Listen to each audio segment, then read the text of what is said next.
A graça e a paz do Senhor Jesus Cristo para todos.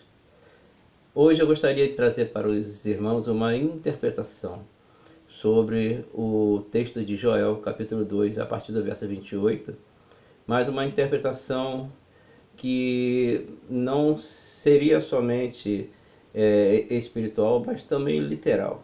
Gostaria de trazer para os irmãos o pano de fundo daquela época, o fundo histórico daquela época, o que estava acontecendo naquele momento, e mostrar que esta profecia proferida pelos lábios de Joel, ela tinha duas visões, né? O nosso Deus é maravilhoso, o nosso Deus é tremendo, e Ele sabe como conduzir e como nos trazer, né, as palavras que não só seriam para Israel, como também para o futuro da igreja.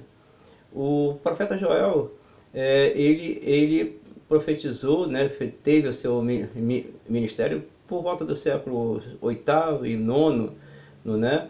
Não se há uma precisão, porque no seu livro não cita nem o rei, o que dificulta muito saber qual realmente o período em que ele realizou o seu ministério. Provavelmente ele tenha sido contemporâneo de Isaías, que também profetizou e teve o seu ministério ali por volta do século oitavo.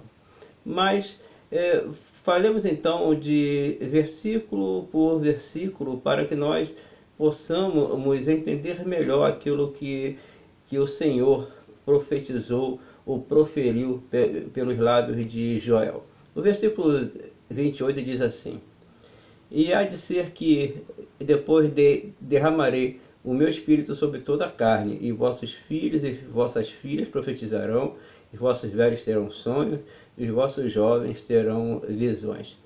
Percebam que quando Joel fala, pelo Senhor, de vossos filhos e vossas filhas, e vossos velhos e vossos jovens, ele está falando diretamente ao seu povo, ao povo de Israel, ao povo eleito, ao povo escolhido. Então essa profecia, ela se inicia com o objetivo de atingir diretamente o povo de Deus, o povo de Israel.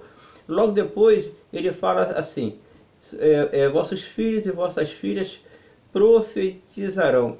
E ele está prometendo, o Senhor está prometendo do que a descendência, né, de Israel, a descendência daquele povo que ali estava ouvindo naquele momento a profecia, e ela seria usada grandemente por Deus para que houvesse uma mudança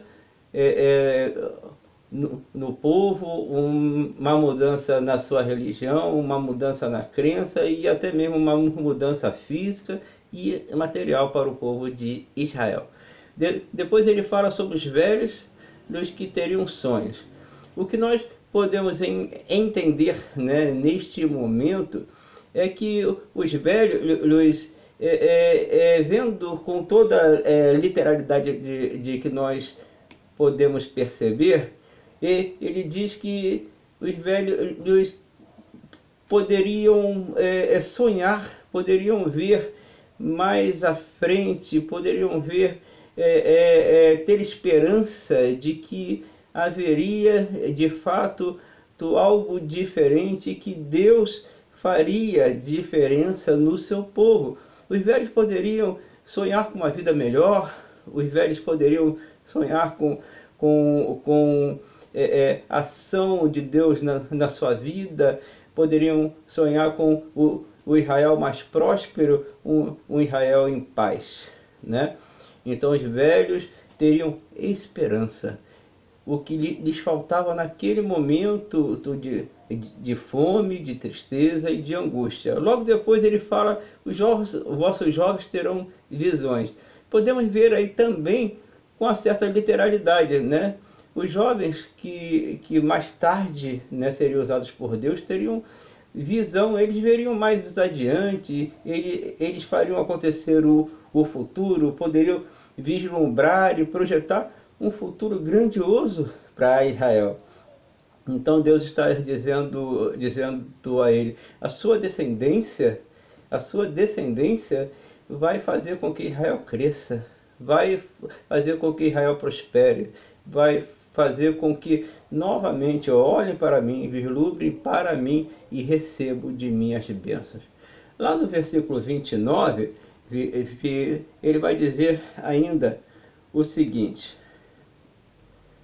e também sobre os seus servos e sobre as servas, naqueles dias derramarei o meu espírito. Nesse momento, Deus está mostrando do que ele vai abrir um precedente, que ele vai trazer a graça agora para dentro desse povo. Ele vai trazer entre os servos e servos gentios, que eram escravos deles, né? Todos aqueles estrangeiros que peregrinavam ou eram escravos do seu povo, também pudessem receber da mesma profusão do Espírito, que eles também participariam disso tudo. É a primeira vez que Deus mostra que estaria abrindo, né, precedentes para um povo que não era seu, né? Um povo que não procurava, né? E que ele buscou por causa da dureza do coração do seu próprio povo. Já lá nos versos 30 e 31 diz assim: e mostrarei prodígios no céu e na terra, sangue, fogo e colunas de fumaça. O sol se converterá em trevas e a lua em sangue, antes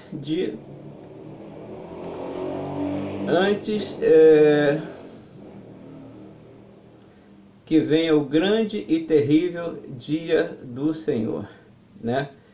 Esse versículo, ele denota o quanto para o futuro era esta profecia, o quanto para frente era esta profecia, e que quando ele lhe derramasse do seu espírito, e essa dispensação seguiria até o final dos tempos, seguiria até o fim de todas as coisas, né? Seguiria até realmente a grande tribulação que já estava descrita nos livros de Daniel e que mais tarde seria revelado ao profeta João.